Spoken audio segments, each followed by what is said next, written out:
A gente muda de assunto, a gente vai falar sobre assédio sexual no trabalho. Você sabia que o Ministério Público do Trabalho de São Paulo recebe a cada 5 dias uma denúncia de assédio sexual em ambiente corporativo? Dá uma olhada nesse VT.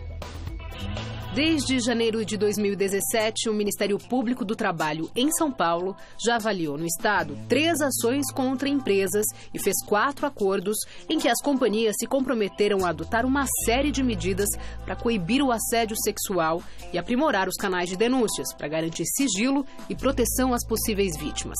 Considerando-se as estatísticas dos últimos 5 anos, a instituição no interior recebeu no ano passado a maior quantidade de denúncias. Foram 26 no total. O resultado parcial deste ano mostra que o índice mensal é superior ao de 2016 e o número equivale ao dobro de ocorrências em 2012.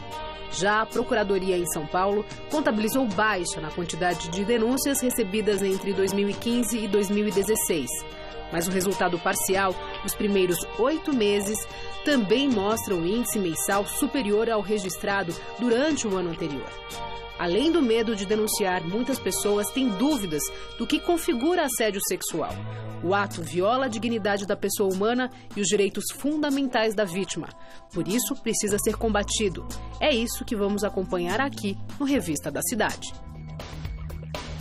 Assunto seríssimo, né? Nunca esteve tão em pauta essa questão do assédio sexual sofrido pelas mulheres em vários ambientes, né? Em vários locais da cidade. Mas agora a gente vai concentrar o assunto no ambiente de trabalho com o Gilberto Maistro Júnior, que é mestre e doutorando em Direito e professor de Direito do Trabalho da Faculdade de Direito de São Bernardo do Campo. Seja bem-vindo. Muito obrigado. Um grande prazer. Obrigado pelo convite. Estou à sua disposição. Obrigada por estar aqui prestando esses esclarecimentos muito importantes. Vamos lá. Porque é interessante que a gente saiba, antes de mais nada, o que exatamente configura assédio no ambiente de trabalho. Quando é que a gente pode se sentir prejudicada, se sentir lesada em um ambiente corporativo?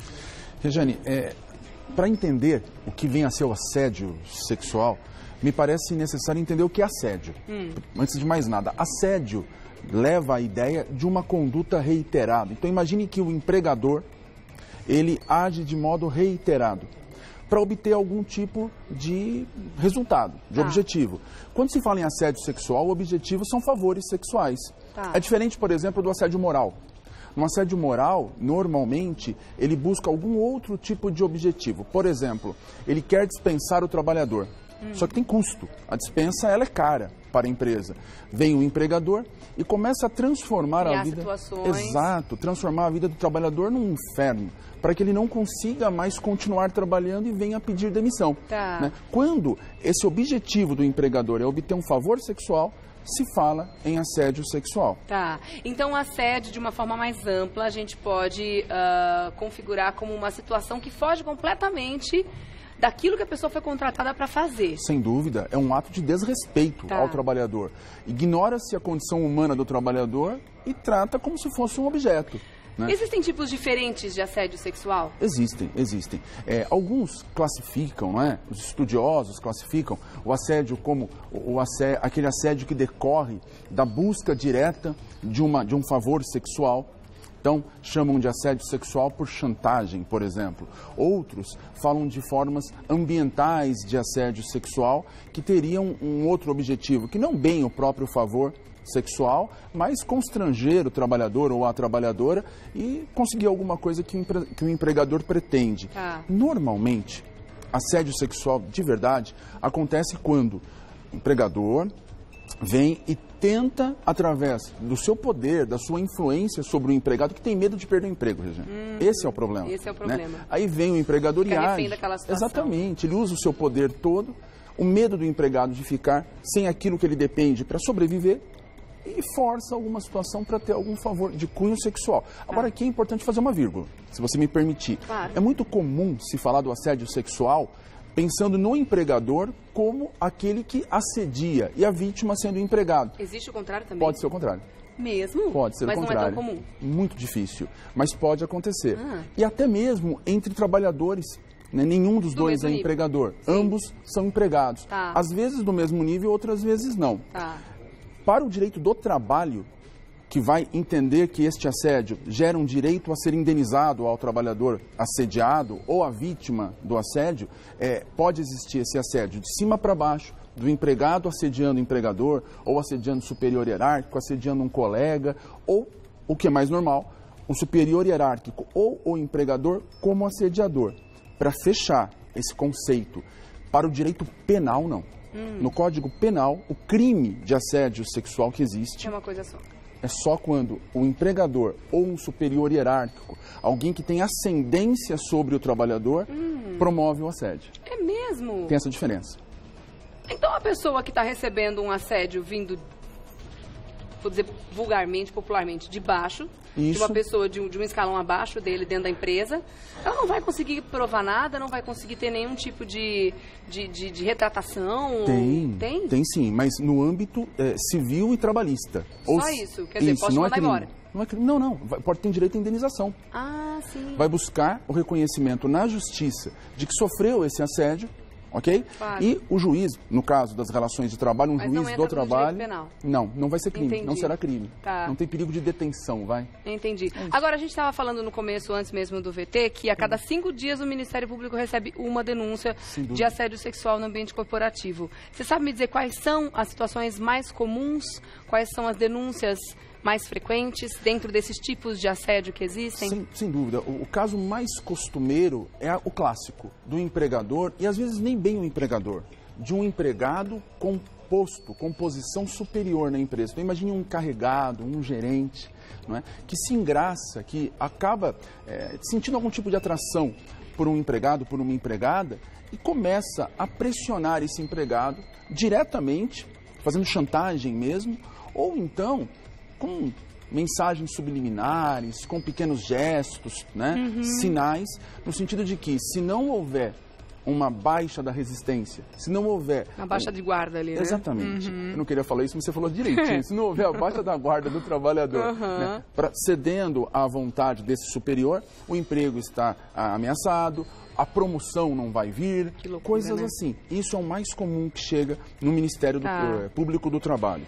E como é que essa pessoa pode se defender de uma situação dessa? O que você sugeriria para que ela fizesse de imediato? Tentasse conversar com pessoas que estão próximas dela, porque de repente uma reclamação coletiva, caso ela encontre outras pessoas que estão sofrendo da mesma situação, uma reclamação coletiva pode ter um peso muito maior. Qual seria a primeira atitude a ser tomada numa situação dessa? Eu entendo que a primeira coisa a fazer é exercitar o bom senso. Porque às vezes pode parecer assédio e não ser.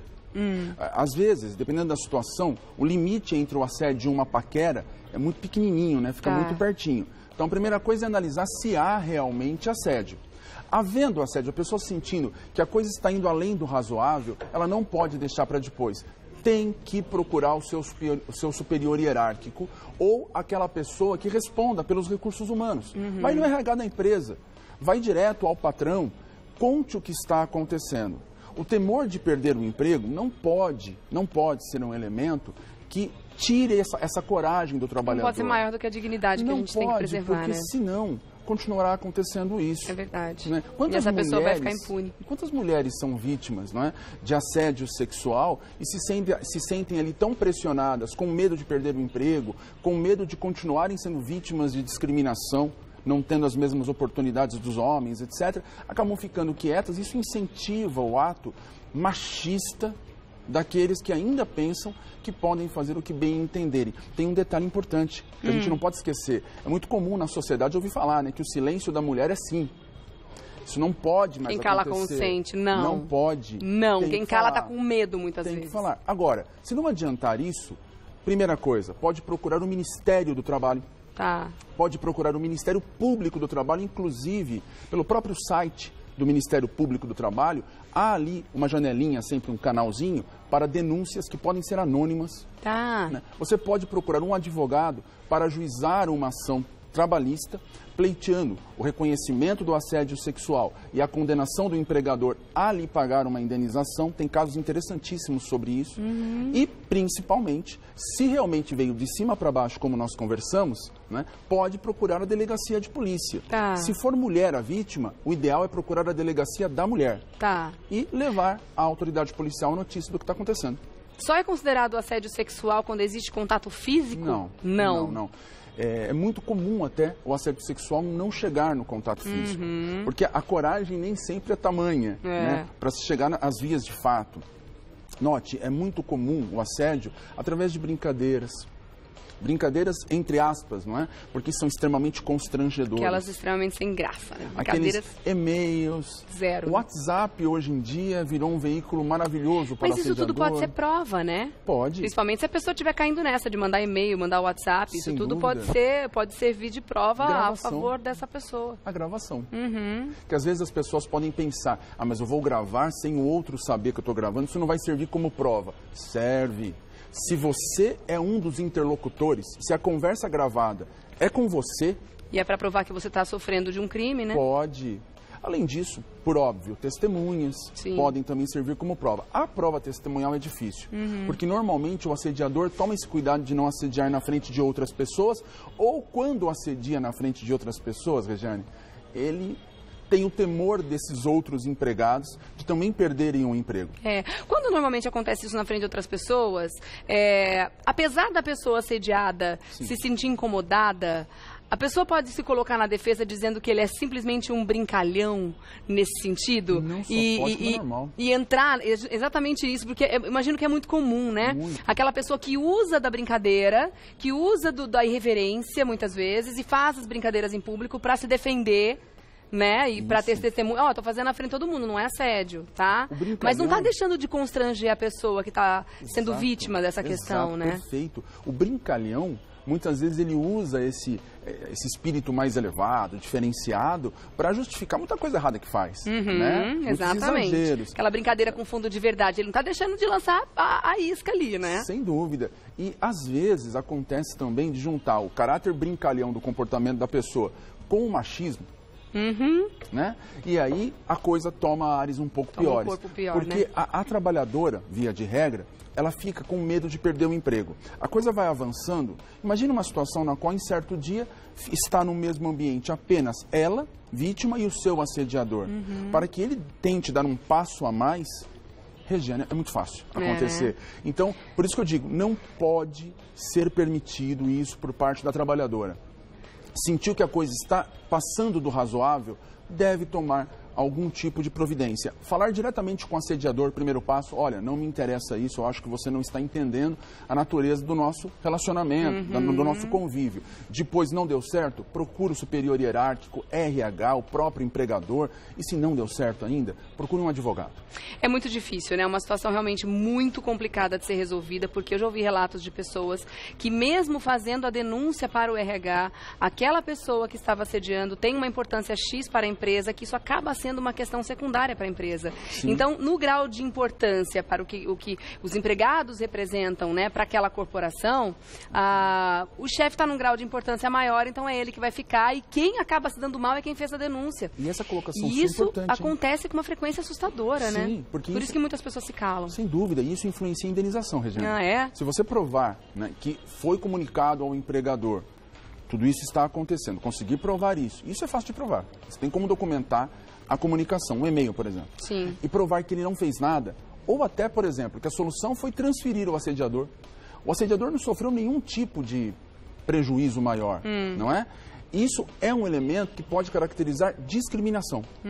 Né? Por que você foi tratada assim com tão pouca importância? Isso pode levar o juiz do trabalho, na hora de julgar um pedido de indenização, a fixar uma indenização, um valor indenizatório maior.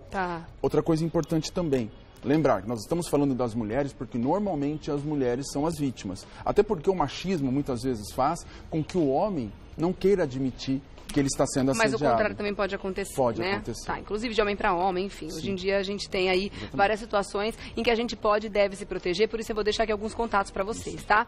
Por exemplo, o site do Ministério Público do Trabalho é o mpt.gov.br. Tem também o site do Ministério Público do Trabalho daqui de São Paulo, que é o www.prt2.mpt.mp.br. Vou deixar um agradecimento especial aqui ao Gilberto Maestro Júnior, que é mestre e doutorando em Direito e professor também do trabalho, Direito do Trabalho, da Faculdade de São Bernardo do Campo. Obrigada pela sua presença, pela participação. Muito obrigado. Esperamos aqui numa próxima oportunidade, tá bom? Estarei sempre à disposição. Obrigada, Bom viu? dia.